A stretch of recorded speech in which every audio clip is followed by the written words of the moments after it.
Shalom warga kerajaan Allah di RGCC Malang. Kami sangat mengapresiasi dan berterima kasih kepada warga kerajaan Allah di RGCC yang sangat antusias untuk hadir beribadah bersama kami.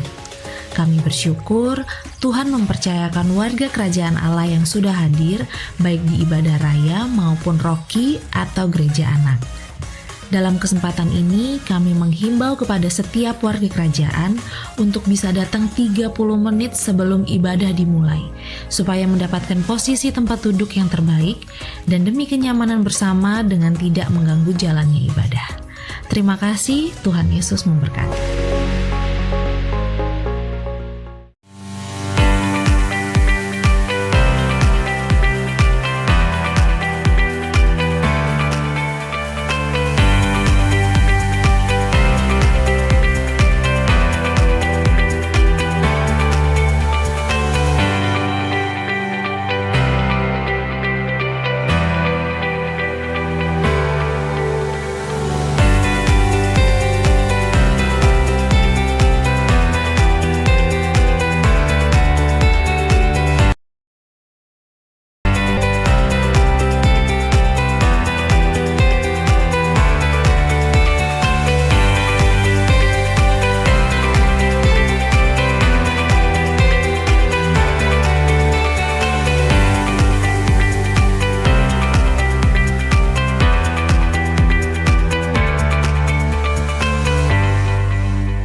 Tema kita bulan Maret ini adalah tentang the mustard seed, yaitu biji sesawi. Dari Markus pasal keempat, 31 dan 32, hal kerajaan Allah seperti seumpama biji sesawi. Ketika saya pergi ke Israel, biji sesawi itu kecil sekali, seperti sebutir pasir aja. Dan harus ditaburkan di tanah. Di tanah itu menggambarkan tentang hidup kita. Biji itu paling kecil, katakan paling kecil. Paling tidak berarti, paling insignifikan dari segala jenis benih yang ada di bumi. Tetapi ketika dia ditaburkan, sebelumnya belum ditaburkan, dilepaskan, dia tumbuh menjadi lebih besar dari sayuran yang lain. Dan memang agak besar gitu, ya. Sesawi itu bukan sawi seperti yang ada di pasar itu, saudara ya. Jadi ada kayunya, cabang-cabangnya kayak kayu. Dan bahkan burung-burung bisa rest di situ. Saya percaya ini tentang kedewasaan. Kita menerima dalam surat Petrus sekarang benih ilahi. Kalau orang dilahirkan kembali, dia itu dilahirkan dari benih ilahi. Firman Tuhan itu hidup. Kenapa kecil? Kenapa Tuhan tidak bicara kalau harus punya iman sebesar gunung? Bahkan dalam Markus 11 dikatakan bisa memindahkan, kalau tidak bimbang. Dia bisa memindahkan gunung, saudara. Ada satu kesaksian menarik dari seorang teman saya, yaitu pendeta Rufinus Kadang, di Serui, saudara. Ketika saya ke sana, saya dapat kesaksian yang sangat indah. Gedung gereja GBI yang ada di situ, itu ada di samping bandara, tidak terlalu jauh. Dan bandara kan dilebarkan, dibesarkan, dan dia diperintahkan untuk pindah.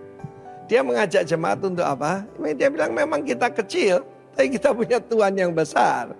Dan mereka berdoa supaya bukan mereka yang pindah, tapi bandaranya yang pindah, saudaraku. Mereka kutip Markus pasal 11. Dan luar biasa gedung gereja memang bagus, besar, saudara. Tapi memang benar-benar jangan main-main dengan orang Kristen yang berdoa. The praying Christian. Bandaranya yang pindah, saudara. Luar biasa, saudaraku. Luar biasa sekali. Tapi ini gambaran di mana benar-benar faith itu kekuatan yang luar biasa. Tidak penting besarnya. Yang penting itu hidup. Saudara, gunung itu boleh besar, tapi kan tidak hidup. Biji sesawi kecil, tapi ada kehidupan di dalamnya. Dan kehidupan itu siapa? Roh Kudus di dalam kita. Christ in us. Firman Tuhan berkata, Christ in you is the hope of glory. Pengharapan akan kemuliaan. Karena itu saudaraku harus ditaburkan di tanah. Jadi kalau cuma di dalam gedung gereja, apa-apa cuma di situ. Dan kita tidak yaitu menunjukkan kuasa Tuhan. Kita tidak engage dengan dunia ini, nothing happen. Tapi firman Allah berkata akan bertumbuh besar. Ketika persekutuan doa di rumah itu kecil sekali kan. Ya cuma saya mulai dengan 2 orang saja yang mau saya layani, yaitu istri saya dan ibu mertua saya.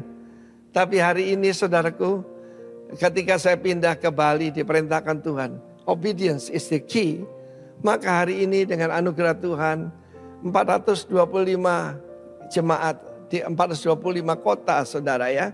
Dan tahun ini kalau Tuhan izinkan tambah 75 500. Kalau Tuhan izinkan 2 kali lipat jadi 1000. Dan Tuhan masih bilang masih terlalu kecil.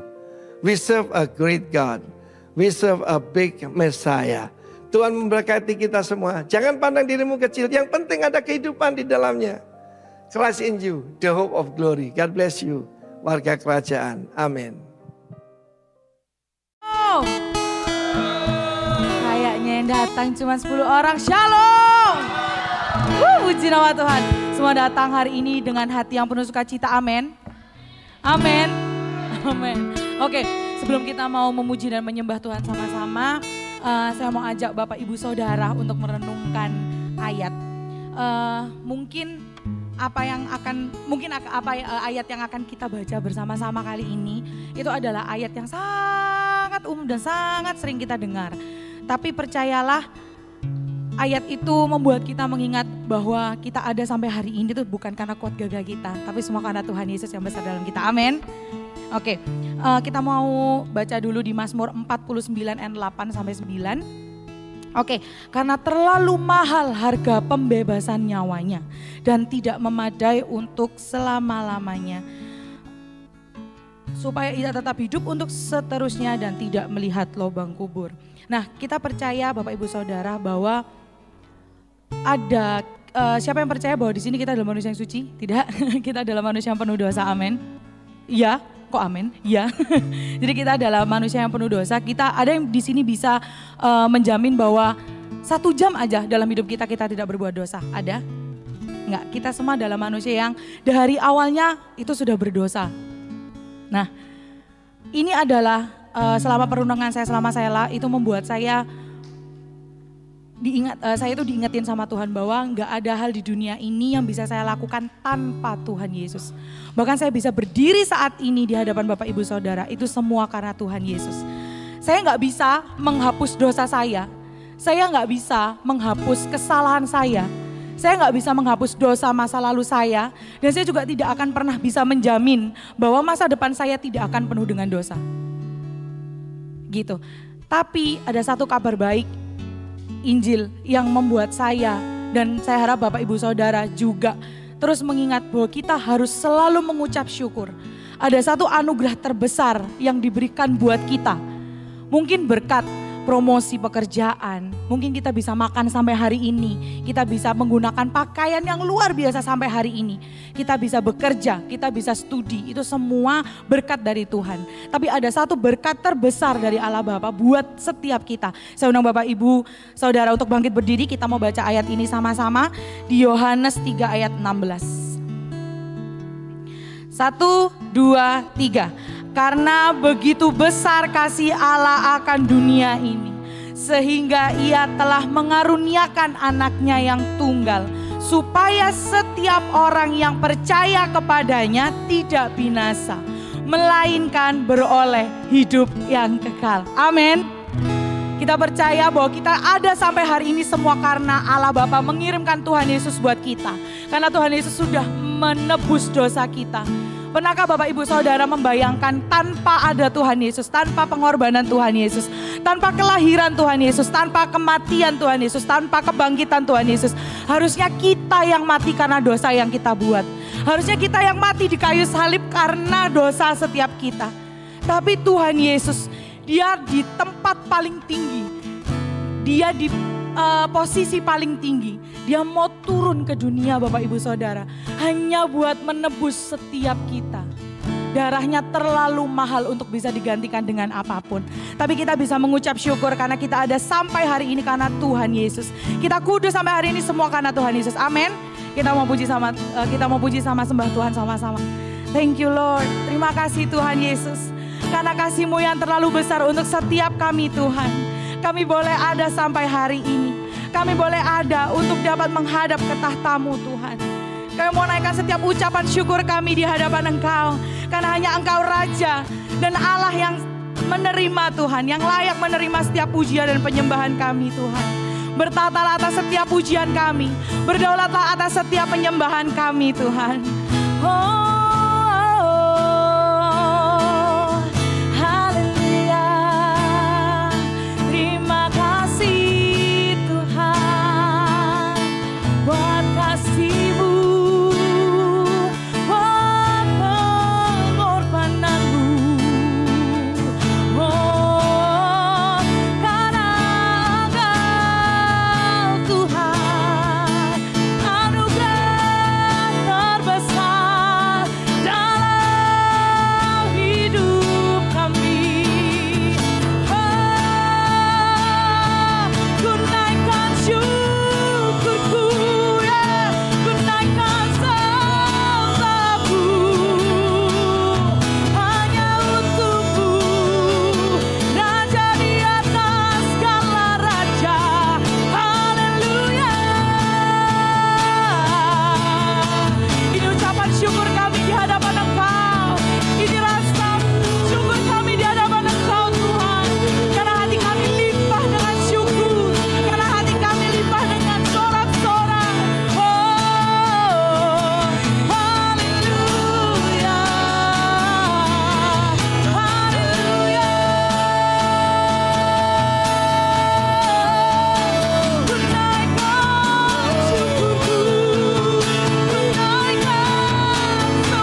ada perbuatan baik yang bisa menggantikan keselamatan yang daripadamu Tuhan.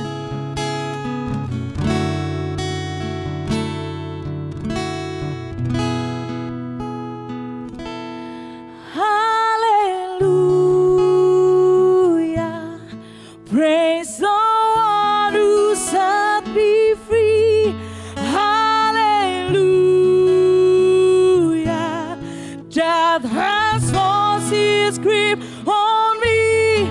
You have broken every chain. There's salvation in your name, Jesus Christ. Come on, RGCC, praise it. Hallelujah, praise the one who set me free. Hallelujah, death has lost its grip on me. You have broken every chain. There's salvation in your name, Jesus Christ. Bring your highest praise. Hallelujah, praise the one who set me free.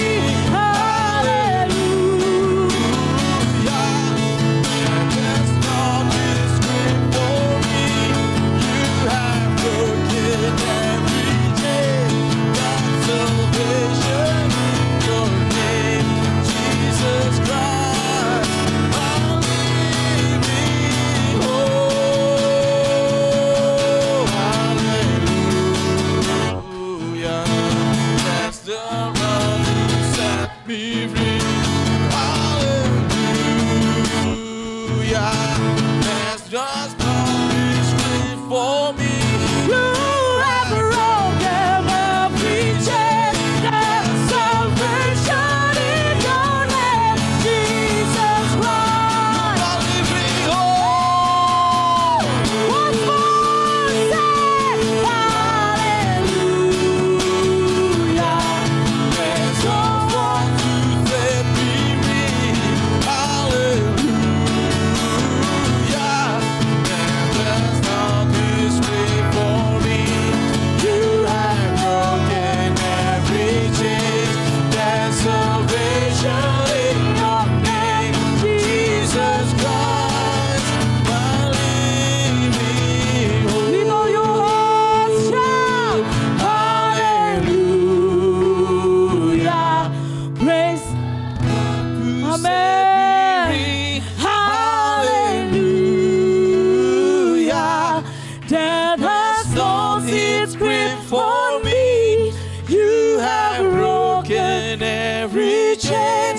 There's salvation in your name, Jesus Christ, my living hope. Jesus Christ, Jesus Christ, My living Jesus Christ, yeah, my living hope.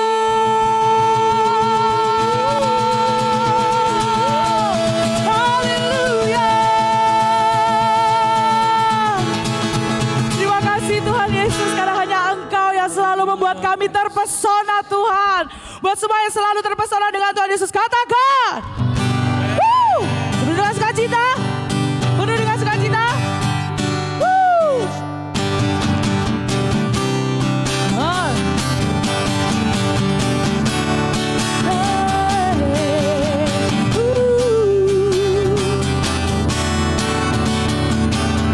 Hey, hey, hey.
yang ku tahu, namamu melekat di dalam hidupku. Namamu selalu ada di tempat pertama. Di hatiku dan selalu menjadi aku. Nama diriku ku berada tak akan berubah.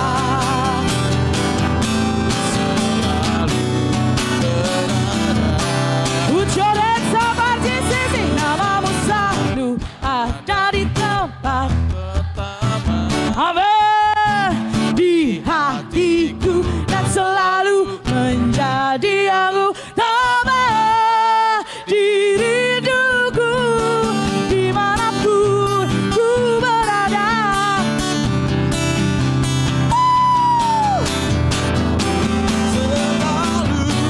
Berada.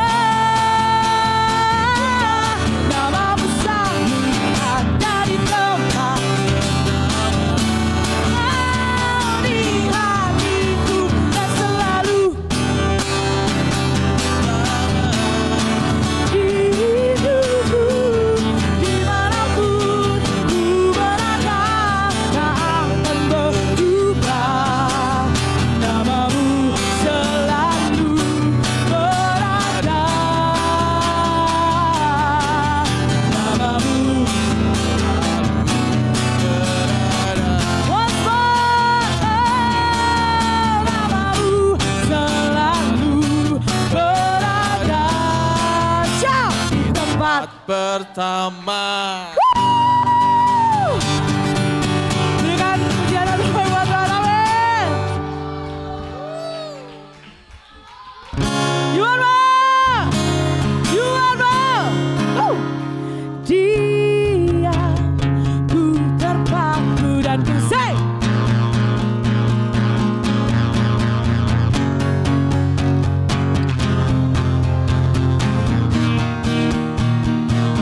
Benar JCC. Dia ku terkagum dan ku Bawakan hidupku, kau membuat hatiku menjadi baru. bahagia ku mengenalmu.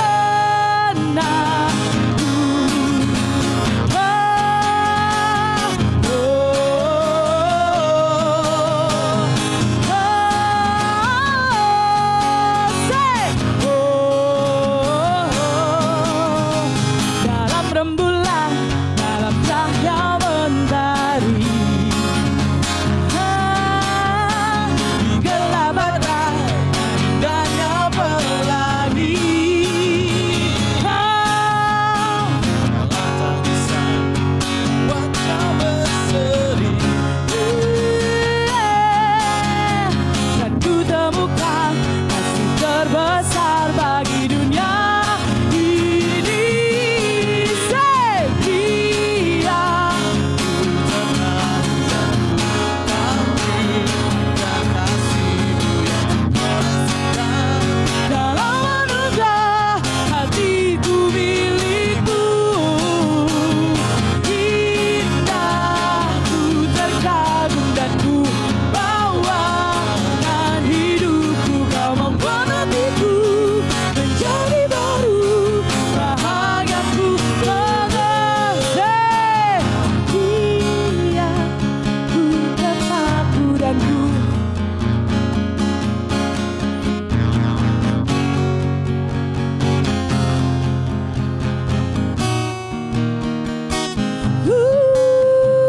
indah, ku terkagum dan ku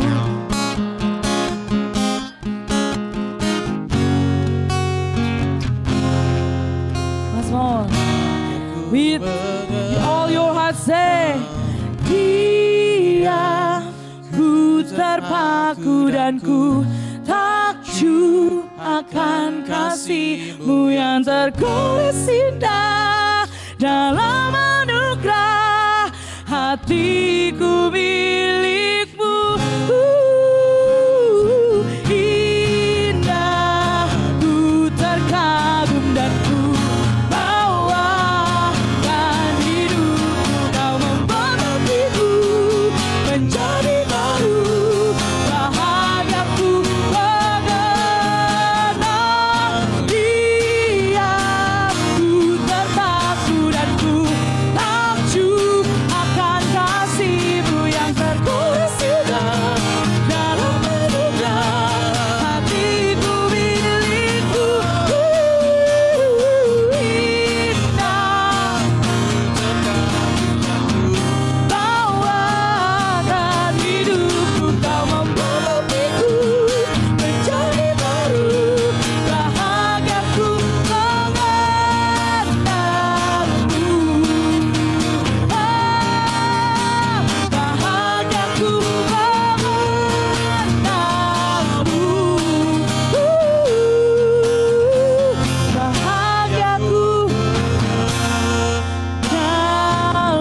blessing to Rocky. Yeay, kita undang adik-adik Rocky, silakan ke depan. Ayo buat mana lagi yang lainnya? Ecin, ayo Ecin. Ayo. Wih, banyak ya hari ini.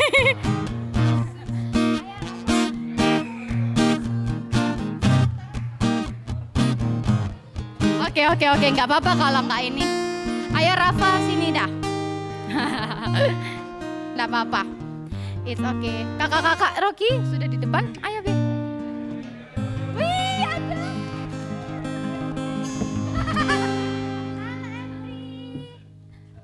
Oke, wah. Iya, nggak apa-apa. Silakan aja, Kak. Wah. Kita bersyukur ya Bapak Ibu, kayaknya saya nggak kelihatan di sini, mohon maaf, naik dulu. Nah, kita bersyukur buat anak-anak yang ada di tempat ini. Seperti luar biasanya kita mendengar bahwa mereka ini bukan tempelan atau tambahan rame-ramein kursi gereja, tapi mereka juga bagian penting loh dari tubuh Kristus, gitu kan? Mereka kecil-kecil, mereka tubuh Kristus ya. Nah, hari ini kita mau sama-sama memberkati mereka. Mereka mau beribadah, kita sama-sama memberkati. Mari kita berdoa. Adik-adik Rocky berdoa juga ya. Oke. Allah Tritunggal kami mengucap syukur buat setiap anak yang Tuhan sudah percayakan di rumah rohani ini, RGCC. Suatu kehormatan Tuhan buat setiap kami untuk mendidik anak-anak ini di dalam kebenaran Injil Kristus. Di dalam nama Tuhan Yesus, biarlah ibadah mereka hari ini semuanya bercerita tentang keindahan Kristus saja, tentang kematian dan kebangkitan Kristus yang menghidupkan mereka Tuhan. Bahwa mereka boleh menyadari, mereka mengalami tidak ada satu keindahan pun yang dunia ini tawarkan melebihi dari keindahan kematian dan kebangkitan Kristus. Mereka boleh meletakkan Engkau di bagian utama dan terutama dalam kehidupannya, tetapi bukan dengan kekuatan mereka sendiri, melainkan karena Roh Kudus melalui Injil yang mengkalibrasi hati dan pikiran mereka. Kami bersyukur buat anak-anak yang kecil ini yang boleh mendengarkan Injil-Mu Tuhan. Biarlah dari kecil mereka boleh mengalami Engkau lebih lagi, sehingga mereka saat mereka bertumbuh, bahkan sampai mereka Engkau panggil pulang nanti, hanya Engkau yang satu-satunya di hidup mereka. Hanya Engkau yang mereka ingat selalu Tuhan, melebihi orang tua mereka, melebihi teman-teman mereka, melebihi apapun yang ada di dunia ini. Kami melepaskan berkat yang terbaik buat setiap mereka. Keindahan Kristus, kematian dan kebangkitan Kristus, itu yang terbaik, anugerah terbesar buat setiap mereka. Kami mengucapkan syukur, kami melepaskan berkat yang terbaik dari Allah Bapa, Putra dan Roh Kudus untuk anak-anak Rocky RGCC Malang. Semua yang berbahagia karena Kristus telah mati dan bangkit buat kalian, katakan amin. Silakan beribadah. Silakan duduk Bapak Ibu Saudara. Kita mau sama-sama dengarkan pengumuman. Shalom RGCC. Shalom RGCC. Tiba saatnya kita akan memberi persembahan. Persembahan dapat dilakukan dengan cara transfer ke nomor rekening gereja dan melalui cara scan QR melalui aplikasi-aplikasi yang telah tersedia. Atau bagi Bapak Ibu yang ingin memberi secara cash, bisa langsung mengambil amplop persembahan yang telah tersedia di meja share. Ingat, kita memberi bukan karena kita ingin diberkati. Kita memberi karena kita sudah diberkati. Sebelum kita memberi, mari kita berdoa. Tuhan, terima kasih untuk penyertaan-Mu Tuhan. Terima kasih kalau kami ada sampai saat ini. Itu semua karena anugerah Tuhan dalam kehidupan kami. Di saat ini ya Bapa, kami akan memberikan persembahan. Biarlah setiap persembahan yang kami berikan ini boleh berkenan di hadapan-Mu ya Bapa. Dan biarlah setiap persembahan yang kami berikan ini boleh memperluas pekerjaan Tuhan di tempat ini. Hanya dalam nama Tuhan Yesus kami berdoa. Haleluya. Amin. Selamat memberi. Tuhan Yesus memberkati. Jangan lewatkan ibadah Jumat Agung dan ibadah kebangkitan yang akan dilaksanakan pada hari Minggu tanggal 31 Maret 2024 jam 10 pagi di tempat ini di Alimar Hotel Malang. Dan kita akan sama-sama dilayani oleh Pastor David Victor. Bapak Ibu Saudara dapat mengajak rekan-rekan yang belum berkomunitas untuk dapat bergabung bersama dan belajar tentang Injil Kristus Tuhan di rumah rohani ini. Sekian informasi tambahan dan selamat beribadah. Shalom. Oke, kita mau sama-sama dengarkan firman Tuhan. Kita mau siapkan hati kita, kita mau siapkan diri kita. Bahwa kita sampai ada sampai hari ini, semua itu karena kemurahan Tuhan. Semua karena kasih Tuhan yang besar atas setiap kita. Bukan kuat dan gagah kita bisa ada sampai hari ini. Itu semua karena kasih karunia Tuhan. Kita boleh menyembah Tuhan, memuji Tuhan. Itu karena bentuk ucapan syukur kita atas kasih-Nya yang sungguh besar dan tidak tergantikan oleh apapun. Mari kita menyembah dan memuji Tuhan dengan sikap terbaik kita. Karena ini adalah pujian dan penyembahan yang lahir dari hati kita. Untuk Tuhan Yesus Raja di atas segala raja. Biarlah hanya Engkau Tuhan yang berdaulat atas setiap hidup kita. Terima kasih Tuhan.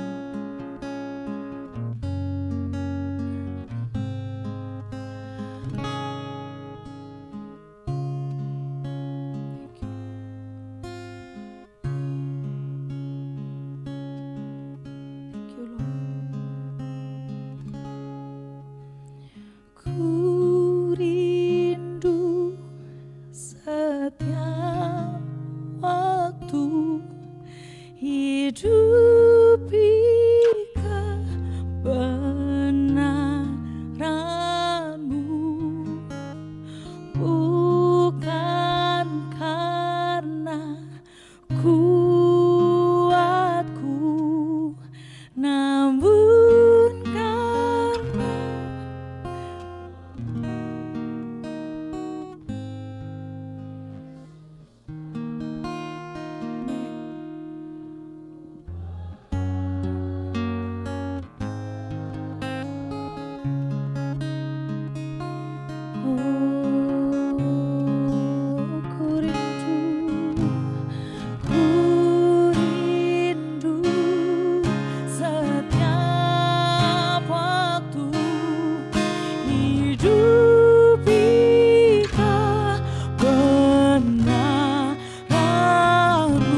Setiap waktu hidup di kebenaran-Mu, bukan dengan kuatku, namun karena Roh-Mu. Yesus Ham yang ku pegang teguh.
Engkaulah Raja, berdaulat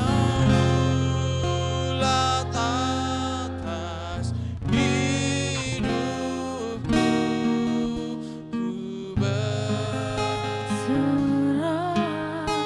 penuh.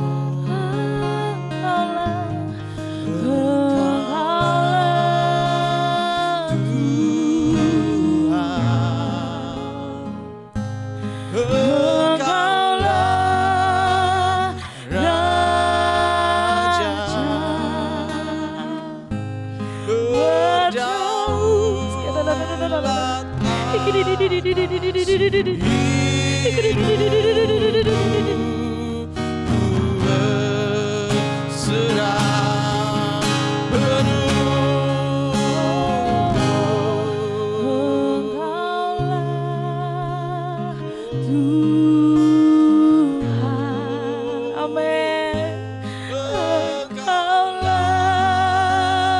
Raja, oh berdaulat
meneduhkan hati kita di hadapan Tuhan.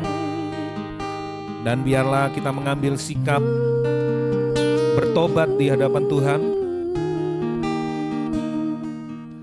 atas semua dosa, atas semua kesalahan, pelanggaran yang kita perbuat dalam kehidupan kita sepanjang minggu ini mungkin. Ampuni kami Tuhan, kalau kami seringkali tidak mempercayai Engkau. Kami seringkali mencurigai Engkau. Kami seringkali menganggap Engkau tidak becus mengatur dunia ini. Kami seringkali hendak mendongkel Engkau dari tahta-Mu. Ampuni kami Tuhan. Seringkali kami memegang hidup kami sendiri, mengatur hidup kami sendiri, berjalan menurut jalan kehendak kami sendiri. Tanpa mau kami mengerti jalan-jalan-Mu dan kebenaran-Mu. Ampuni kami Tuhan. Tanpa sadar kami menjadi pemberontak-pemberontak di hadapan-Mu. Tanpa sadar kami membangun kebenaran-kebenaran kami sendiri. Kami merasa kebenaran-Mu tidak bisa memuaskan kami.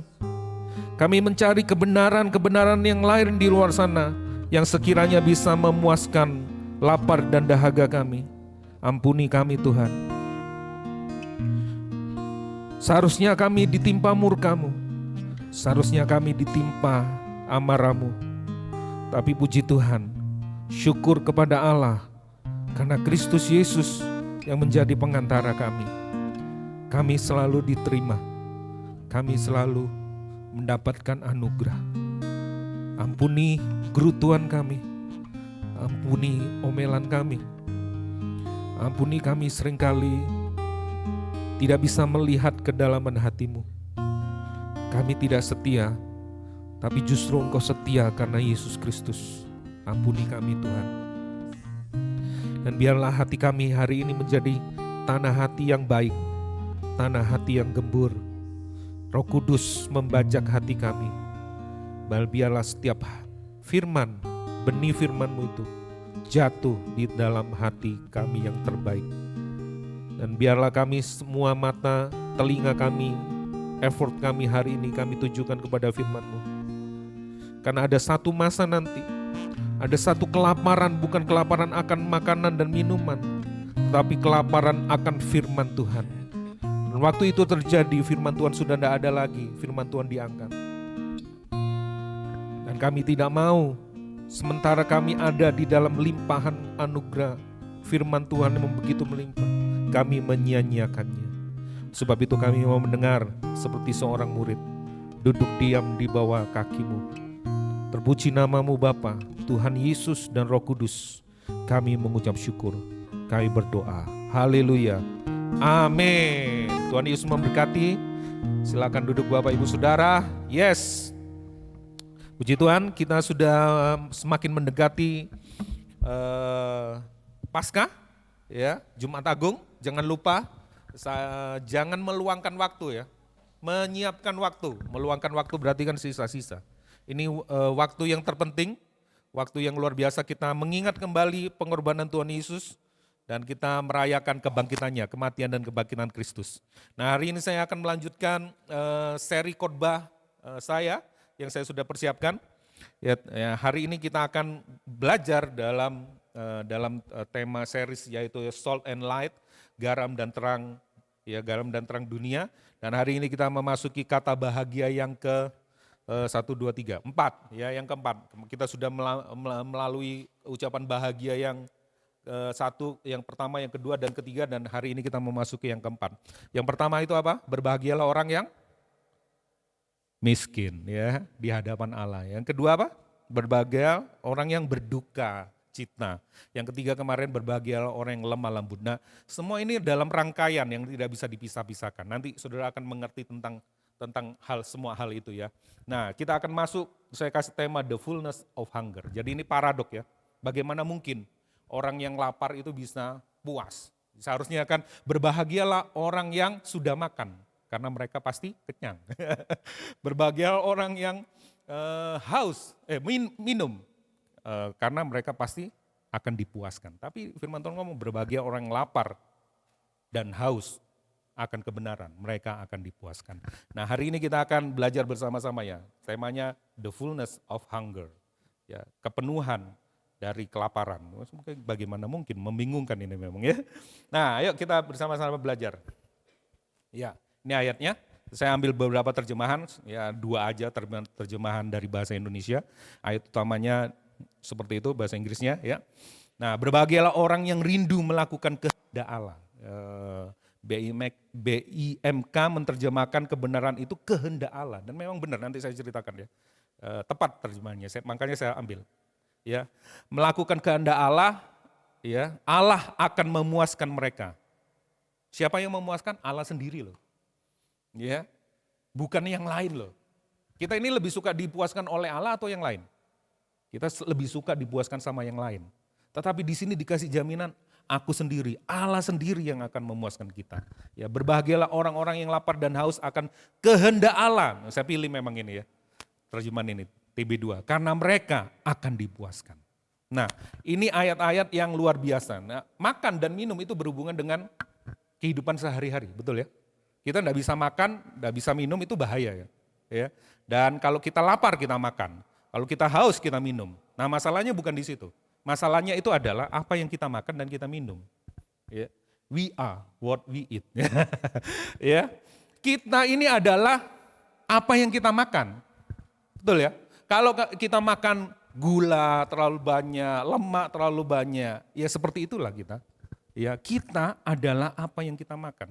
Siapa kita itu dapat dilihat dari apa yang kita makan. Kalau di dunia fitness, di dunia kesehatan, di dunia perdietan, ya. Kalau di dunia fitness biasanya infrastruktur kita itu akan ngasih kita saran.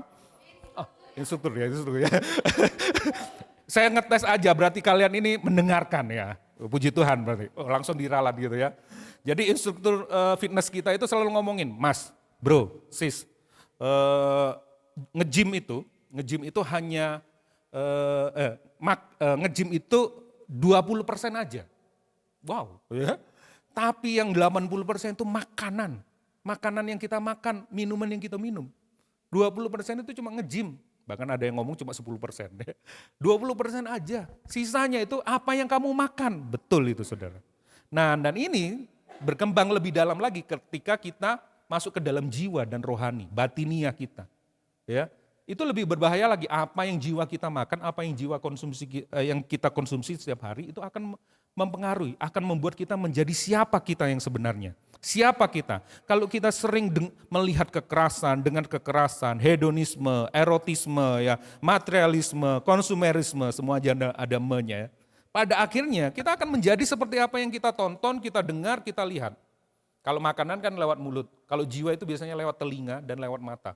Apa yang kita lihat, apa yang kita baca, apa yang kita dengar, itu lebih bahaya, masuk ke dalam jiwa kita dan membentuk jiwa kita, membentuk karakter kita. Ya. Nah, dalam hal ini sangat benar apa yang disampaikan sama Tuhan Yesus. Yesus memberitahu kita apa yang harus kita makan dan kita minum. Apa? Jawabannya di situ, kebenaran. Ya, Yesus menawarkan bahwa kamu harus makan dan minum kebenaran. Ya. Dan bagaimana kita harus makan jika kita ingin memiliki kesehatan rohani? Ya, gimana caranya? Kalau kita ingin memiliki kesehatan rohani, ya kamu harus makan, nggak boleh nggak makan, nggak boleh nggak minum. Harus makan dan minum yang bergizi, yang sehat. Ya, dikatakan di situ kesehatan dan kepuasan rohani berasal dari kelaparan dan kehausan akan kebenaran. Dimulai dari rasa lapar. Biasanya kalau orang sakit dan minat makan, ya kan? Berarti ada sesuatu yang salah dengan tubuh kita sehingga kita tidak punya selera makan. Nah, kalau kekristenan tidak punya selera makan dan minum terhadap kebenaran, berarti ada yang salah dengan kekristenan kita. Tidak punya selera. Seleranya pengen kebenaran yang lain di luar kekristenan. Di luar apa yang Tuhan Yesus ajarkan. Berarti kita tidak punya appetite, ya, tidak punya selera untuk kebenaran yang Tuhan Yesus tawarkan. Kita cari kebenaran di luar sana. Nah ya, dalam perjanjian lama, ya, digambarkan juga supaya kita bisa lihat gambarannya. Ya, dalam perjanjian lama, di Mazmur 42 ayat 2 dan 4 dikatakan, seperti rusa yang merindukan sungai, yang berair. Ada lagunya, banyak lagu dikarang melalui ayat-ayatnya Daud ya. Demikianlah jiwaku merindukan Engkau ya Allah. Jiwaku haus kepada Allah yang hidup. Bilakah aku boleh datang melihat Allah? seperti rusa yang haus, dikatakan itu ya. Mazmur 63 ayat 2, ya Allah, engkaulah Allahku, aku mencari engkau, jiwaku haus kepadamu, tubuhku rindu kepadamu, seperti tanah yang kering dan tandus tiada berair. Nah gambaran ini nanti saya jelaskan. Gambaran yang sangat ekstrim. Ini bukan bicara tentang kelaparan dan kehausan rohani yang biasa. Ini coba lihat tanah gersangnya sampai kayak gitu ya, sampai kota-kota gitu, kering. Seperti rusa ini mungkin baru dikejar harimau ya. Rusa enggak bisa kalau enggak minum air, dia karena lari terus, ya kan, jalan lari terus, dia butuh air. Nah ini sebuah kebutuhan, ini penting. Ya ini bukan sekedar, tapi ini kelaparan dan kehausan yang sangat penting, yang luar biasa. Nah saya karena saking pentingnya kita perlu mengerti 3 hal ini, ya 3 hal ini yang kita akan bahas hari ini. Karena penting, ya kan. Yang pertama maknanya apa? Apa makna dari lapar dan haus? Ya, yang kedua adalah kebenaran itu sendiri. Yang ketiga adalah akan dipuaskan. Ya, nanti kita langsung bagian yang pertama. Apa makna lapar dan haus? Saya tulisin not just a desire, but a need. Not just an interest, but a passion. Bukan sekedar keinginan, tetapi kebutuhan. Bukan sekedar minat, tetapi hasrat. Ya. Apa bedanya keinginan sama kebutuhan? Ya, makan itu adalah sebuah kebutuhan. Tapi begitu kita bergeser sampai hari ini, budaya kita sudah berubah. Apalagi kalau pendapatan kita meningkat, keadaan kita menjadi baik. Makanan bukan lagi cuma sekedar kebutuhan, ya kan? Tapi apa? Konten, ya, gaya hidup, ya. Jadi bukan sekedar menjadi kebutuhan yang sangat primer. Sekarang bisa milih kita makan, betul ya? Seperti ini ya, kebutuhan atau keinginan. Kalau yang di sebelah kiri gambar yang hitam putih itu enggak akan milih-milih makanan. Apa yang dikasih dia akan makan. Karena dia makan bukan untuk kenikmatan. Dia makan untuk hidup. Betul ya? Kalau kita makan untuk apa? Untuk konten. Ih, ini keren banget ini ya, estetik banget ini. Cekrek, foto ya kan? Atau makan makanan yang mewah, yang mahal. Wah, ini dibikin oleh chef. Chef datang enggak chef di sini? Chef enggak ada ya. Chef siapa? Jack ada. Oh libur ya. Ya. Atau makanan sehat. Misalnya anak yang di dalam foto yang kekeringan itu, dikasih makan, Pak bisa enggak minta yang healthy food? Nah kan gitu. Tapi kita, wah harus yang healthy food. Minuman juga sama, chat time. Wah, boleh enggak jangan air putih aja, jangan air biasa. Boleh enggak minta yang chat time saya? Chat time. Chat time. Ya, boleh enggak aku minta cappuccino? Boleh enggak aku minta mojito? Mojito, apaan mojito? Boleh Anda aku minta bajigur, dawet, cendol?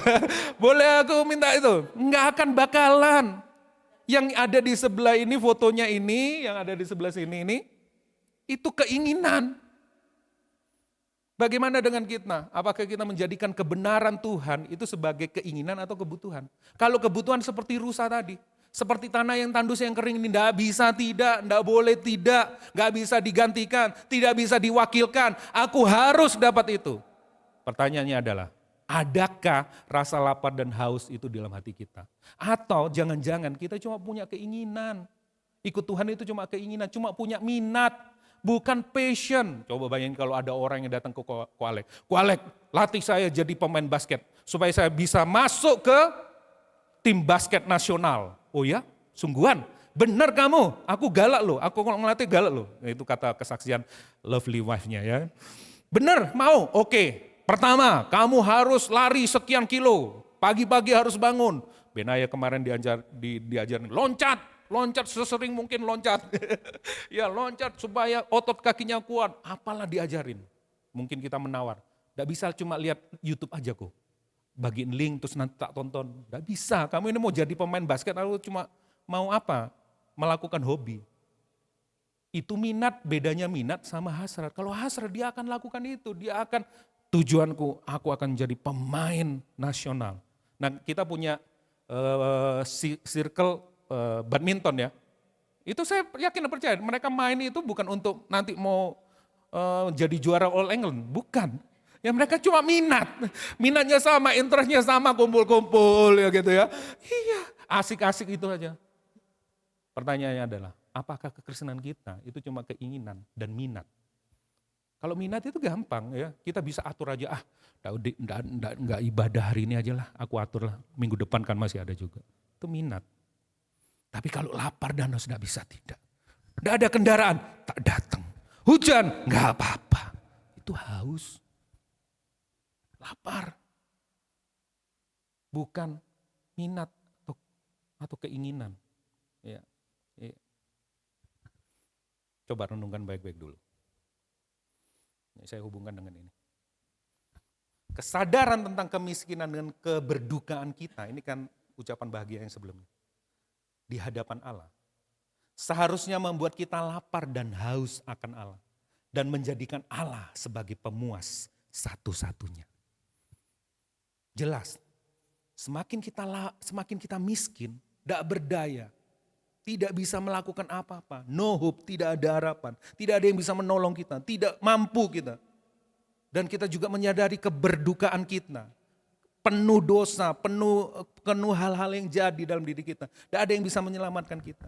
Seharusnya kita melihat Allah sebagai satu-satunya sumber pemuas kita. Sumber yang luar biasa sehingga bisa memuaskan kita. Tapi sebaliknya kita enggak kan? Ya. Nah, ada orang, coba perhatikan, ada orang yang merasa miskin di hadapan Allah, good. Tidak berdaya, terbatas, tapi tidak mau mengandalkan Allah. Ada enggak? Ada. Sudah tahu terbatas, sudah tahu tidak berdaya, sudah tahu bukan siapa-siapa di hadapan Tuhan, tapi tidak mau menjadikan Allah satu-satunya sumber dalam hidupnya. Ada. Ya. Jadi jangan senang dulu kalau aku sudah merasa miskin di hadapan Allah. Ya, ini yang keempat sekarang yang kita pelajari. Ya. Kamu harus menjadikan Allah satu-satunya sumber pemuas kehidupanmu. Yesus menunjukkan bahwa bukan cuma kita merasa miskin, tidak bisa apa-apa, tidak punya apa-apa di hadapan Allah. Tetapi kita harus sekaligus menjadikan Allah sebagai pemuas untuk kebutuhan kita. Yang dimaksud kebutuhan kita itu apa? Pacar, pasangan hidup, yes, ya, naik pangkat. Apa sih kebutuhan kita? Kebutuhan akan apa sih? Firman Tuhan tadi ngomong, kebutuhan akan kebenaran. Jadi kalau gereja semakin banyak ngomongin kebenaran, seharusnya gerejanya sehat. Ya. Ikut Tuhan pasti sukses, ikut Tuhan pasti. Itu bukan kebenaran. Ya, kalau kamu rajin menabur perpuluhan, maka kau akan melihat terobosan keuangan. Gak seperti itu seharusnya. Ya. Katakan di situ, kalau kamu menjadikan satu-satunya, Allah menjadi satu-satunya alat pemuas kita, maka kita akan dipuaskan. Kebutuhan kita akan dipuaskan. Kebutuhan akan apa? Kebenaran. Haus dan lapar akan apa? Kebenaran.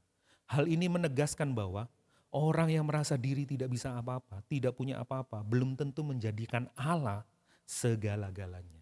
Ini kelanjutannya. Kadang-kala masih mencari pemuas yang lain, alternatif pemuas lain. Makanya Yesus mengkombinasikan ucapan bahagia pertama, kedua, itu dengan yang keempat.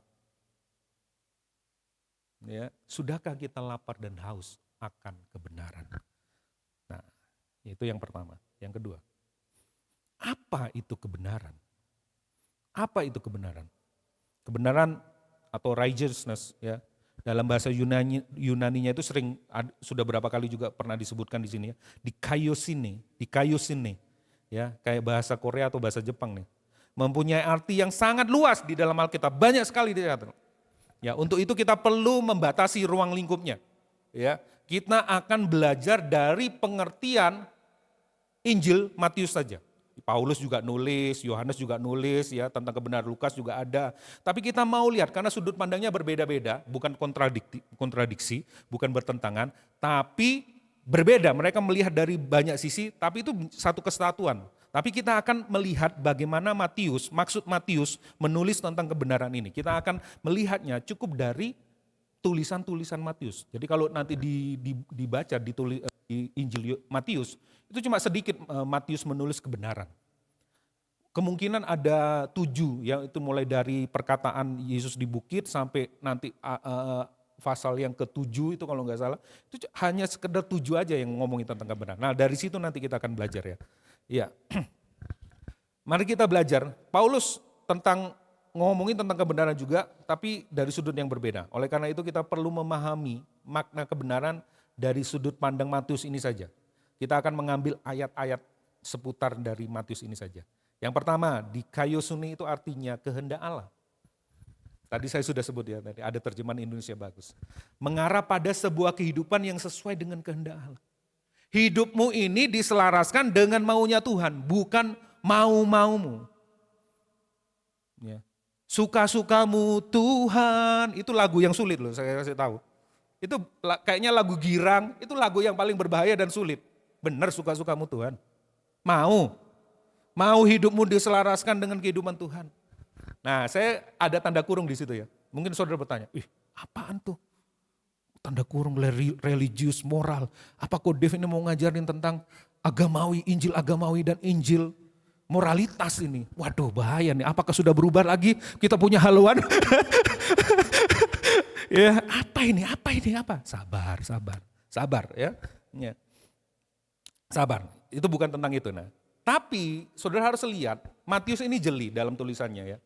Matius kalau dalam terjemahan bahasa Indonesia, jika hidup keagamaanmu, saya munculin ayat-ayatnya aja dah, supaya saudara bisa langsung lihat. Ya, kita lihat beberapa kebenaran muncul di situ. Yang pertama, itu ada di ucapan bahagia yang keberapa itu saya lupa ya. Berbahagialah orang yang dianiaya oleh sebab kebenaran, dikaiosune, karena mereka lah yang mempunyai kerajaan Allah. Ini orang-orang yang mempunyai keyakinan yang lain dengan keyakinan orang-orang pada umumnya pada waktu itu. Ya jelas kamu akan dianiaya.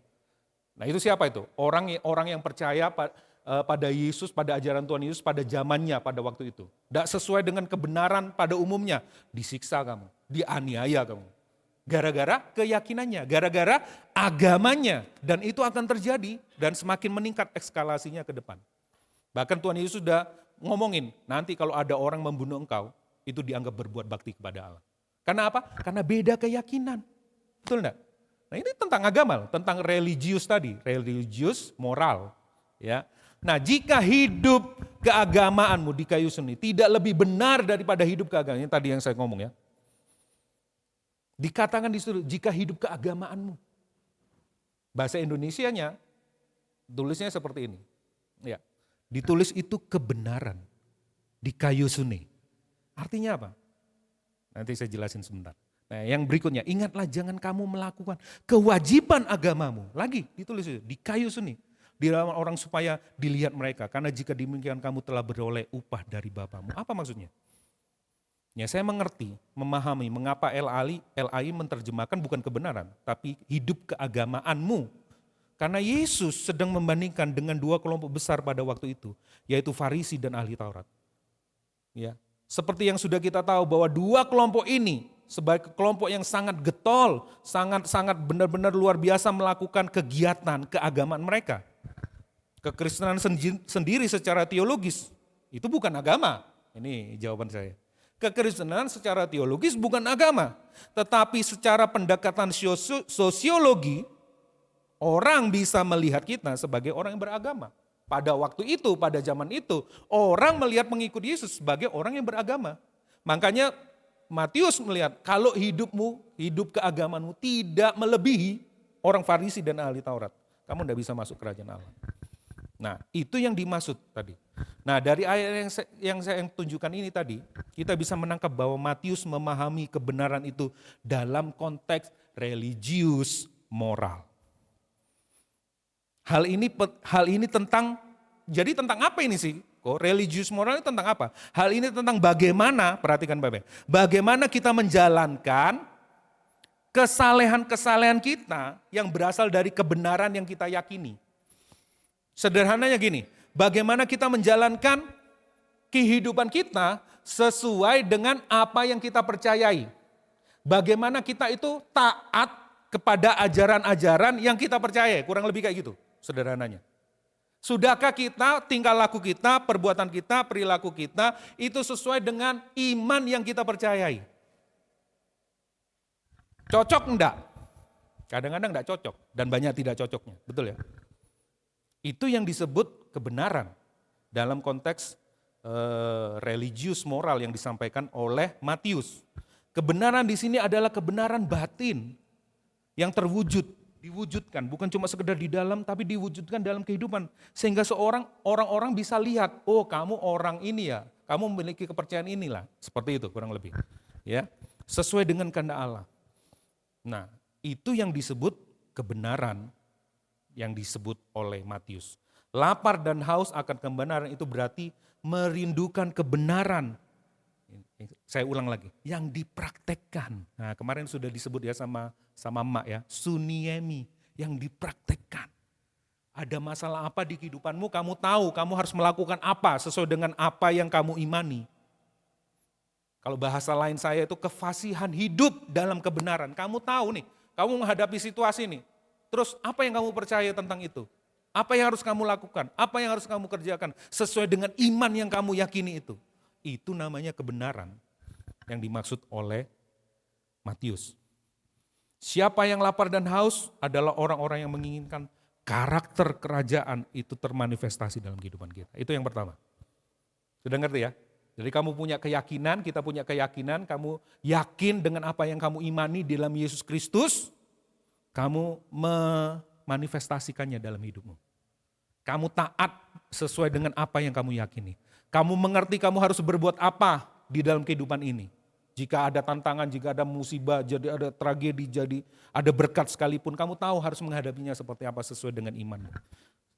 Itu artinya kebenaran yang pertama. Yang kedua, apa makna kebenaran yang kedua?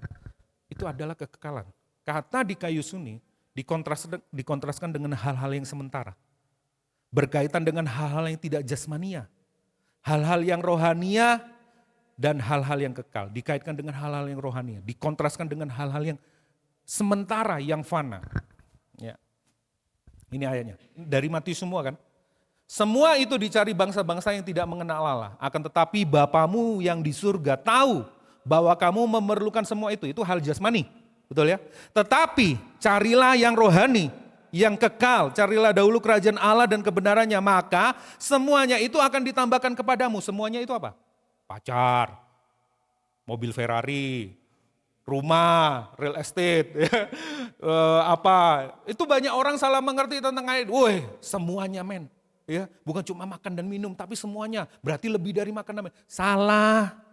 Salah cuy baca ayatnya. Baca di atasnya tuh. Ngomongin tentang makanan dan minuman, kamu jangan khawatir.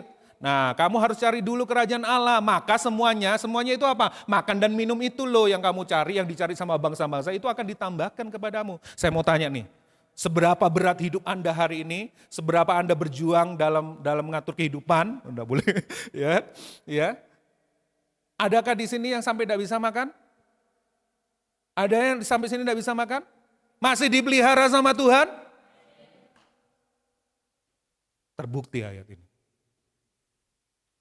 Ada yang tidak bisa makan? Gak ada. Allah Bapa di surga tahu memelihara kita. Tapi disuruh, carilah dahulu kerajaan Allah. Dan kebenaran di kayu suni. Jangan mikirin yang fana. Yang mudah hilang ini. Berpikirlah tentang kekekalan. Itu dimaksud kebenaran. Nah, saya tunjukkan tentang Mazmur ya. Luputkanlah aku ya Allah, ini sama nih. Luputkanlah aku, ya Tuhan dengan tanganmu. Dari orang-orang dunia ini yang bagiannya adalah dalam hidup ini. Apa itu? Makan, minum, kawin, mengawinkan, ya, promosi, mereka suka, pekerjaan, mereka ingin berkat, mereka, banyak. Biarlah perut mereka dikenyangkan, mereka akan puas dengan apa yang engkau simpan. Sehingga anak-anak mereka menjadi puas. Ini masalah-masalah jasmani. Dan sisanya mereka tinggalkan untuk bayi-bayi mereka. Tetapi aku, kata pemazmur, dalam kebenaran di kayu suni. Dalam kebenaran akan kupandang wajahmu. Dan pada waktu bangun, aku akan menjadi puas dengan rupamu. Aku enggak sama, kata pemazmur. Aku enggak sama orang-orang ini yang mencari kepuasan jasmania. Bukan berarti tidak boleh. Tetapi katanya, aku akan lebih puas dalam kebenaran jika aku pandang wajahmu. Terjemahannya dalam literalnya sebenarnya bukan puas dengan rupamu. Tetapi aku akan puas dalam keserupaanmu. Dia puas kalau kalau hidupnya semakin serupa dengan Allah. Sudahkah kita lapar dan haus, dan kelaparan kita itu desperate, frustasi, aku nggak bisa tidak, aku harus semakin seperti Kristus. Sudahkah itu menjadi rasa lapar dan haus kita? Ataukah kita, kayaknya aku harus menjadi statusku naik, pangkatku harus naik, pekerjaan harus melejit. Boleh-boleh aja. Tetapi sudahkah kita menjadikan lapar dan haus kita menjadi serupa seperti Kristus? Itu menjadi hal yang utama. Sampai desperate hati kita, sampai putus asa hati kita. Ingat seperti tadi anak yang tadi itu, yang kurus, kering, kekurangan makanan. Dia butuh. Apakah itu menjadi kebutuhan kita, gereja Tuhan hari ini? Menjadi serupa dengan Kristus? Dan adalah kepuasan seperti Mazmur tadi? Waktu pagi bangun, apa hasratmu yang paling tinggi? Aku harus menjadi seperti Kristus di dalam anugerah Tuhan. Aku melihat wajahmu puas dan aku ingin keserupaan itu Tuhan. Iya kan? Ayo lanjut lagi. Itu yang terjadi. Itu yang kedua. Yang ketiga, keteladanan. Di Kayosuni berkaitan dengan kebenaran sosial moral. Tadi kan religius moral. Tapi kebenaran sosial moral. Apa maksudnya? Semua itu dicari bangsa-bangsa yang tidak mengenal Allah. Akan tetapi Bapamu yang di surga tahu bahwa kamu memerlukan semuanya itu. Tetapi carilah dahulu kerajaan Allah dan kebenarannya, maka semuanya itu akan ditambahkan kepadamu. Kita akan memahami ayat ini. Dikatakan di situ, kebenaran itu melekat dengan kerajaan Allah. Dan kita tahu kerajaan Allah itu tentang komunitas, tentang sebuah pemerintahan. Ada Allah, ada yang diperintah, ada rajanya, ada yang diperintah. Itu sebuah komunitas kerajaan Allah. Jadi kebenaran ini melekat kepada sosialnya, masyarakatnya. Bahwa Allah mau melewat kehidupan kita, kebenaran itu ada nyata di dalam kehidupan sosial kita bersama-sama sebagai gereja Tuhan ini. Sehingga orang melihat kita, melihat bahwa benar-benar ada Allah di tengah-tengah kita. Kita menjadi orang yang berbeda, umat yang berbeda, komunitas yang berbeda dengan komunitas-komunitas yang lainnya di luar sana. Gaya hidup kita diperhatikan, omongan kita dilihat, cara kerja kita dilihat. Kalau kita mahasiswa kita dilihat seperti apa. Orang jadi tahu, oh kamu Kristen ya. Ini kebenaran yang dimaksud oleh Tuhan di Kayosuni. Jadi kerajaan Allah itu adalah percontohan bahwa Allah memerintah di muka bumi ini. Melalui gerejanya, melalui umatnya. Jadi kalau saudara punya konsep gereja itu sendiri, urusannya aku sama Tuhan, aku tidak berurusan sama orang lain. Pasti itu bukan gereja. Karena gereja tidak pernah dirancang sendiri. Gereja dirancang secara komunitas. Betul ya? Dan lewat komunitas itu, orang akan melihat bagaimana Allah ada di tengah-tengah kita. Bagaimana kita saling mengasihi di komunitas kita. Meskipun kita berbeda ras, meskipun kita berbeda budaya, kita saling mengasihi dan orang lihat, wih orang Kristen luar biasa ya. Ada Allah di situ dan Injil diberitakan di situ. Dan ini keteladanan. Apakah ini juga menjadi kelaparan dan kehausan kita? Gak perlulah, aku sendiri hidup. Aku kan orangnya introvert, sendirilah. Aku di kamar sendiri, aku gak perlu orang, yang penting aku sama Tuhan. Ya. Yang penting hatiku lah, percuma juga kumpul-kumpul kalau hatinya jahat. Ya kamu sendirian juga jahat, tetap jahat soalnya ya. Bukan masalah sendirian dan tidak sendirian, kamu sendirian jahat. Ya, malah aneh-aneh nanti sendirian. Ya, ketawa-ketawa sendiri. Wah, kan gawat ya. Mending ketawa rame-rame lebih seru. Wah, ya kan kita terkenal suaranya keras kalau ketawa. Khususnya Angel ini yang di depannya. Cencen ini juga suaranya keras. Wah. Ya. Mending aku sendirian daripada kumpul juga munafik semua tuh orang-orang. Nah dirimu juga munafik sendirian, tidak ada yang tahu masalahnya. Ya. Gereja tidak pernah dirancang sendiri, gereja dirancang berkomunitas karena Allah ingin mendisplay kasihnya, anugerahnya lewat gerejanya. Apakah itu menjadi kehausan Anda? Saya kesaksian dimanapun kita berada, kita selalu akan berkomunitas.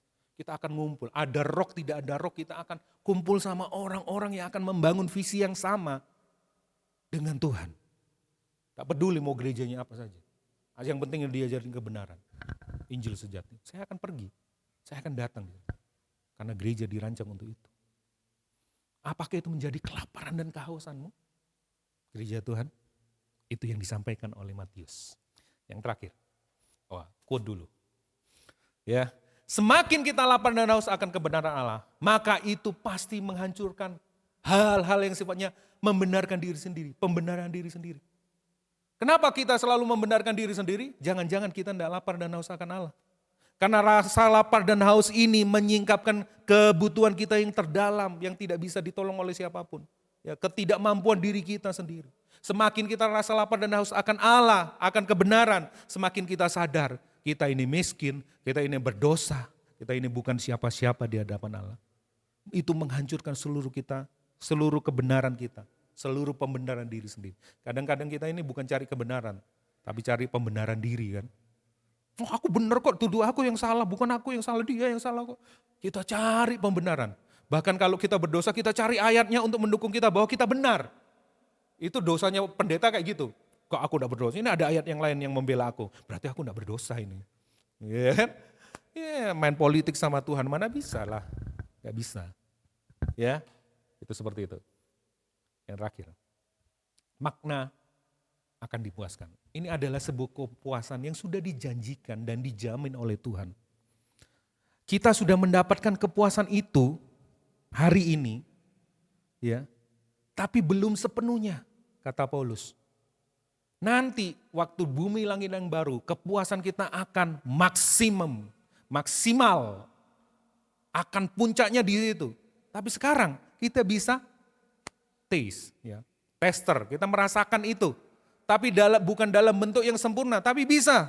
Di dunia yang rusak ini kita punya pengharapan. Kita punya pengharapan berbeda dengan pengharapan orang yang tidak mengenal Tuhan.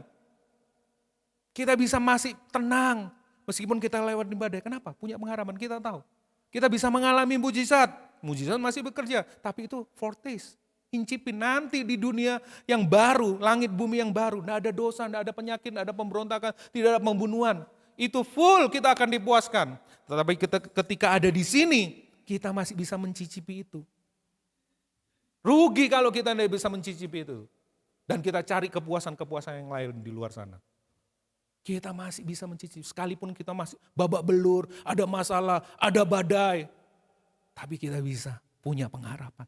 Karena mata kita, pengharapan kita ditujukan kepada yang jauh. Ya, itu pengharapan kita. Dipuaskan.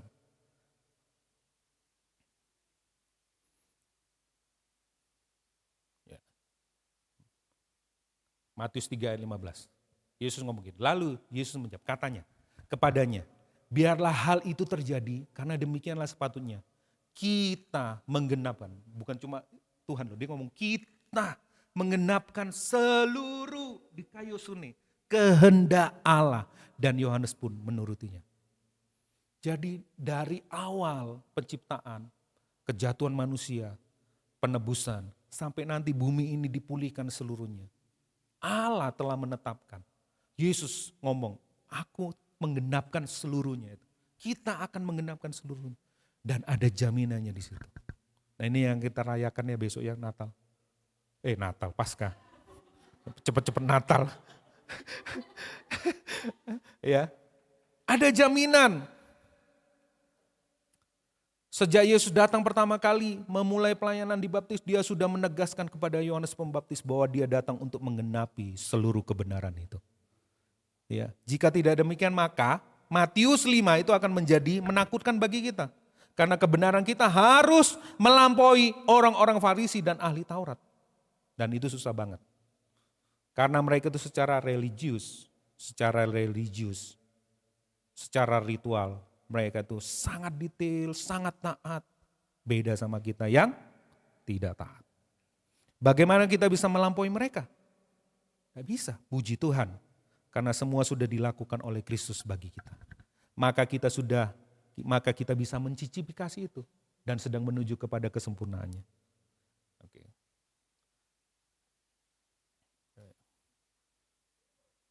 Aplikasi hati. Ayo kita renungkan baik-baik hari ini.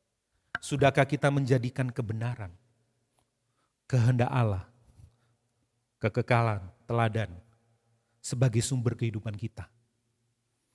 Bukan sekedar keinginan maupun minat, tetapi sebuah kebutuhan yang tak tergantikan. Coba cek dalam hati kita. Sudahkah kita memiliki keputusasaan, hasrat yang besar akan kebenaran tadi itu? Atau jangan-jangan kita jadi orang Kristen keinginan?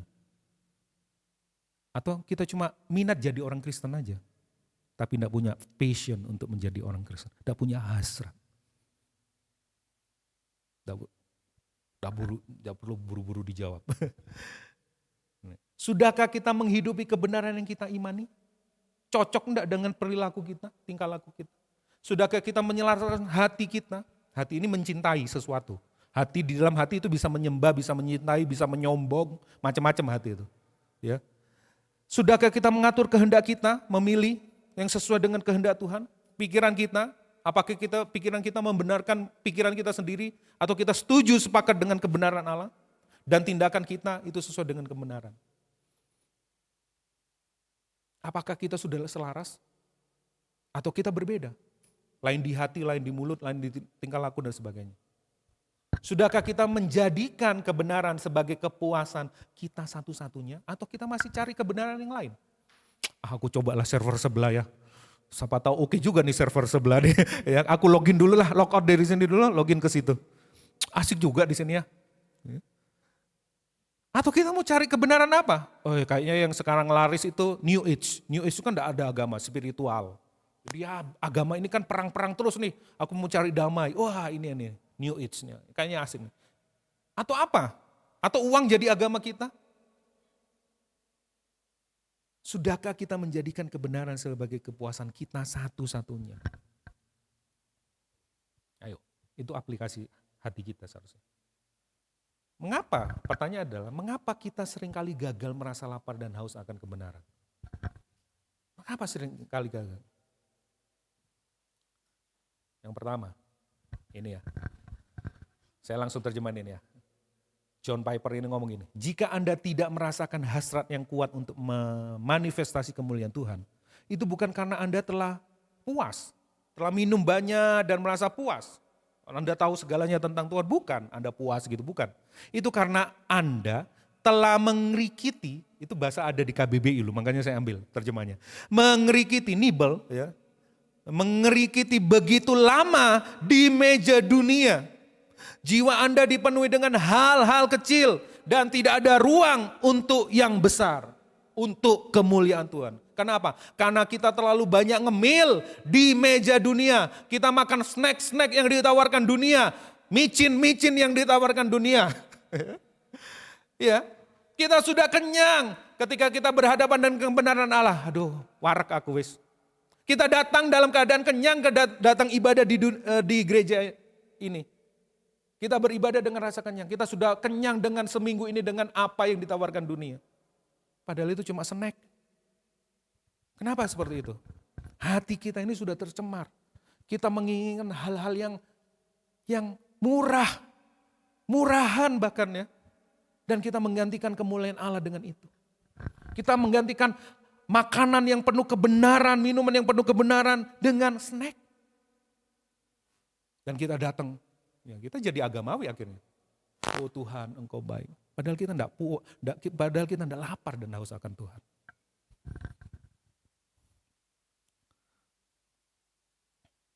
Ya. Sorry. Kok diulang? Kamu ya?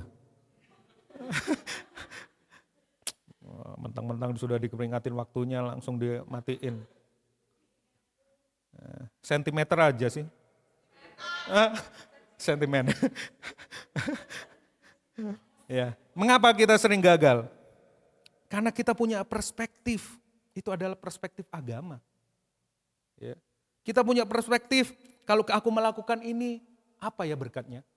Kalau aku tidak melakukan ini, waduh aku nanti dihukum ya. Kita melakukan karena mencari berkat, kalau enggak kita takut karena konsekuensinya. Ya. Kita melakukan kebenarannya di permukaan saja. Modifikasi perilaku, bukan transformasi hati.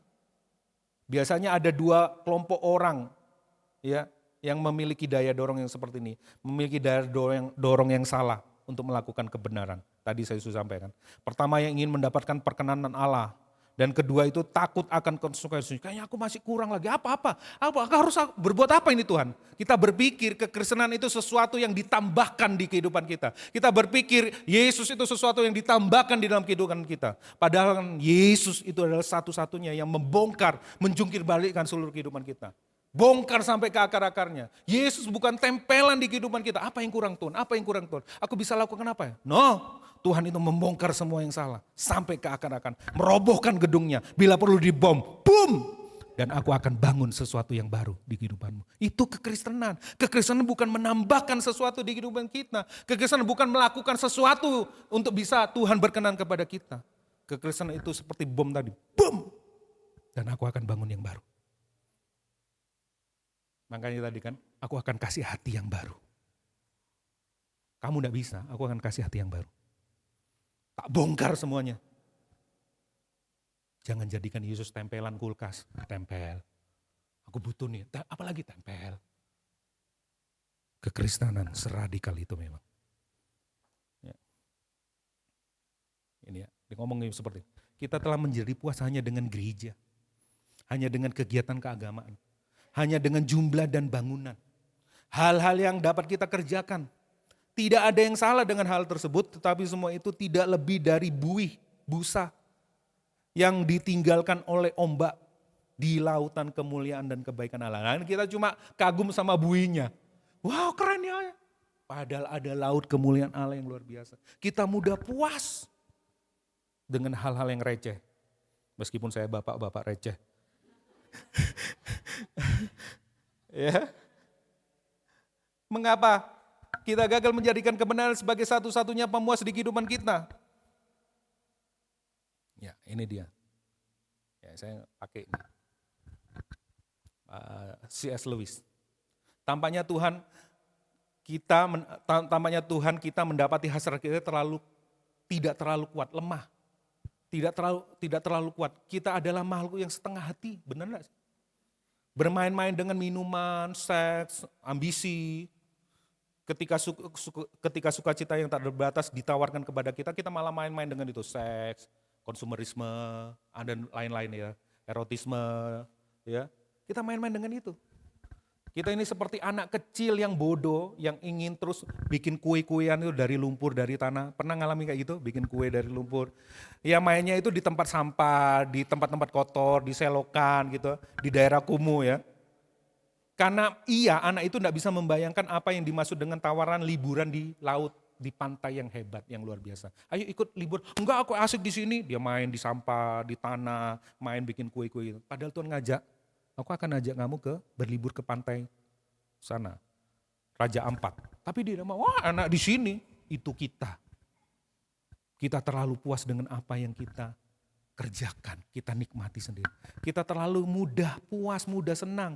Pada akhirnya itulah alasan mengapa kita tidak berdoa lebih banyak, lapar dan haus daripada yang kita lakukan. Kita sedikit berdoa. Kalaupun berdoa karena takut tidak diberkati nanti. Kita tidak pernah haus dan lapar akan Tuhan.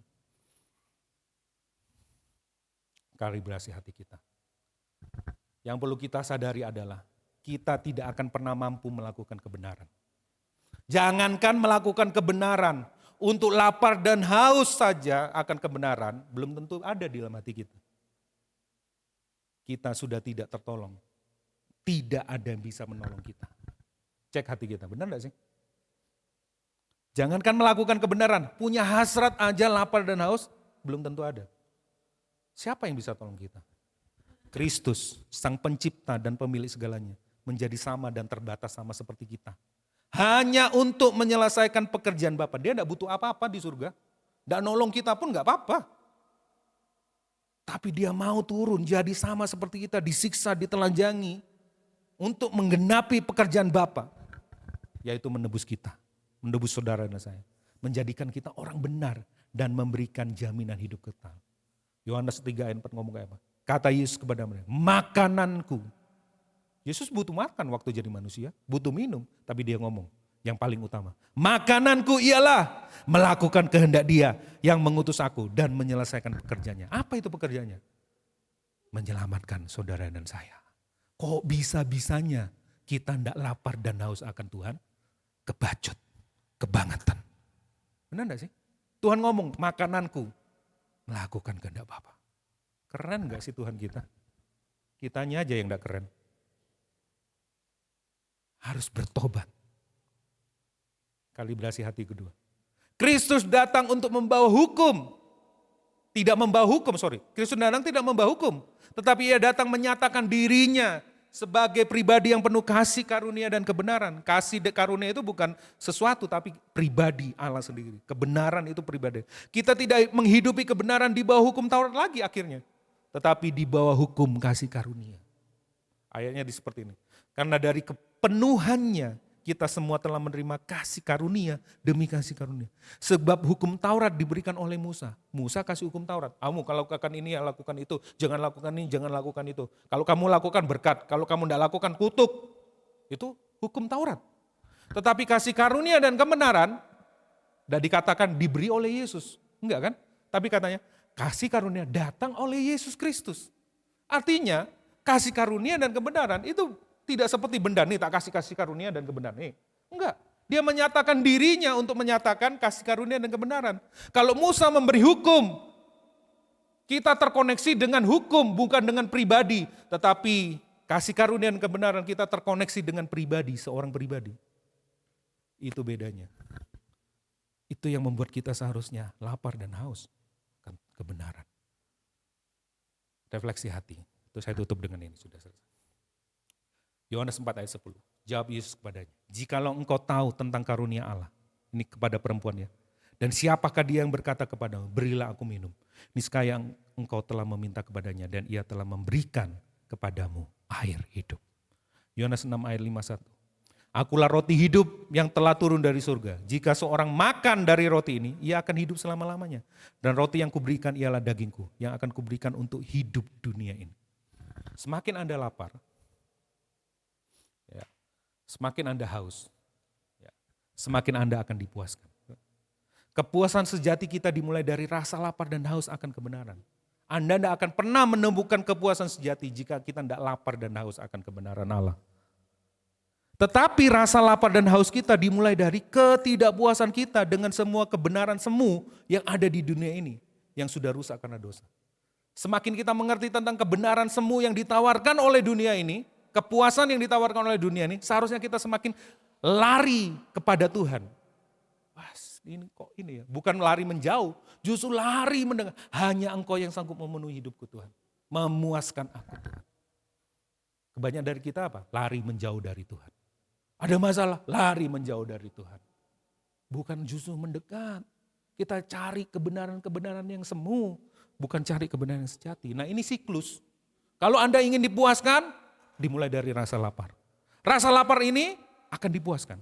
Engkau akan kenyang, engkau puas. Tapi sekaligus engkau tidak puas lagi di dalam Tuhan. Engkau cari lagi kebenaran, engkau lagi dikenyangkan. Engkau akan dipuaskan. Engkau cari lagi lapar dan haus, engkau akan dipuaskan. Terus gitu. Dan siklusnya seperti itu. Kalau kita tidak lapar dan haus akan Tuhan, kita tidak mungkin dipuaskan. Kalau kita tidak dipuaskan, kita tidak mungkin lapar dan haus akan Tuhan lagi. Muter kayak gitu.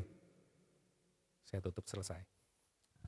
Ketika kita dipuaskan di dalam Kristus saja, maka semakin kita tidak puas dengan semua pilihan pemuas yang ditawarkan oleh dunia ini. Buat kekristenan jangan coba-coba. Iklannya apa ya? Jangan coba-coba dengan kebenaran yang lain. Mari kita berdoa. Mari kita mengkalibrasi hati kita. Ada banyak list kegagalan di dalam hidup kita untuk menyatakan kehendak Allah melalui kehidupan kita. Hidup benar melalui kesalahan kita, melalui disiplin rohani kita, ya, melalui gaya hidup kita. Ada banyak yang gagal di situ. Tapi Allah, Dia menjamin katanya, aku sudah menyiapkan semua sejak dari dunia sebelum dijadikan. Aku memilih engkau, aku memperlengkapi engkau, aku menguduskan engkau. Aku akan bawa engkau sampai kepada kesempurnaannya melalui Kristus Yesus Tuhan. Apa yang harus kita kerjakan? Apakah kita tidak melakukan disiplin rohani? Bukan. Bukan melakukan lebih banyak. Melihat lebih jelas tentang apa yang Yesus sudah kerjakan. Karena lewat itu, engkau akan mendapatkan kekuatan untuk melakukannya dengan penuh sukacita. Rasa lapar dan haus kita akan menuntun kita kepada kebenaran. Dan kebenaran itu akan membuat kita semakin lapar dan haus lagi. Apa yang menjadi kelaparan dan kehausan kita? Mari kita berdoa. Makasih Tuhan. Saya bersyukur Tuhan. Ambil saat teduh. Ampuni kami kalau kami hanya minat, hanya keinginan, bukan sampai kebutuhan, bukan sampai passion, hasrat, desperate. Kami menjadikan kau seperti ban serep. Kalau kami butuh, kami akan datang kepada Tuhan. Kalau tidak butuh, ya kami nggak perlu Tuhan. Kami seringkali menjadikan Tuhan tempelan dalam kehidupan kami. Bukan satu-satunya kebutuhan pemuas hidup kami.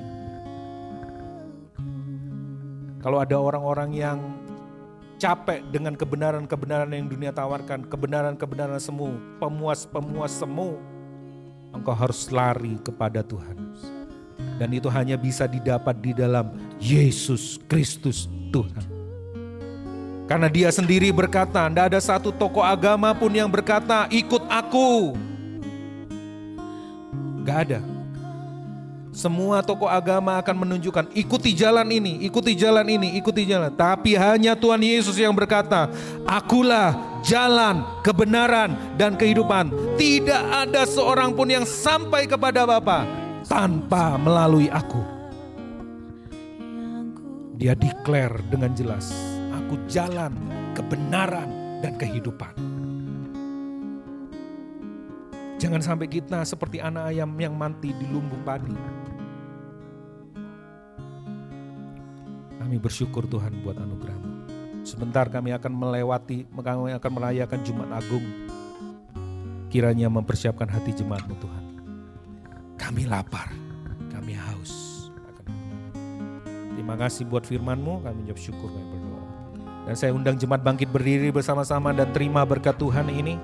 Meresponi kebenaran firman Tuhan, terima berkat Tuhan sebagai respon hatimu. Yes, aku akan melakukan kehendak Tuhan bukan lagi dengan kekuatanku sendiri, tapi dengan kekuatan Kristus yang sudah melakukannya. Ada anugerah di situ, ada kemampuan di situ. Dan akhirnya pulanglah jemaat Tuhan dengan berkat Tuhan. Tuhan mengarahkan wajahnya kepadamu, menyinari engkau dengan sinar wajahnya, memberikan engkau padamu damai sejahtera, sukacita. Kebenaran Allah menjadi kebenaranmu. Rasa lapar dan haus akan Tuhan itu ada di dalam kehidupanmu. Dan bukan cuma sekedar itu saja, engkau menjadi teladan di luar sana. Rasa laparmu itu akan kebenaran menuntunmu untuk menjadi role model di dunia ini. Untuk menyatakan kebaikan kemuliaan Tuhan di tengah-tengah dunia ini. Engkau memikirkan hal-hal yang kekal, bukan hal-hal yang fana. Terpuji namamu Tuhan. Dan lewat kehidupanmu banyak orang datang kepada Tuhan. Berita kabar baik ini sampai dalam kehidupanmu, sampai kepada orang-orang di sekitarmu. Di dalam nama Bapa, Tuhan Yesus, dan Roh Kudus, kami terima berkat Tuhan ini. Yang percaya bersama-sama katakan, amin, amin. Tuhan Yesus memberkati. Selamat hari Minggu, Tuhan Yesus memberkati. Dan yang buat teman-teman yang baru pertama kali hadir, jangan buru-buru juga ya. Ya, kita bisa berkenalan sekali lagi. Tadi sudah sempat kenalan-kenalan, kita bisa berkenalan lebih lanjut lagi. Tuhan Yesus memberkati, selamat hari Minggu.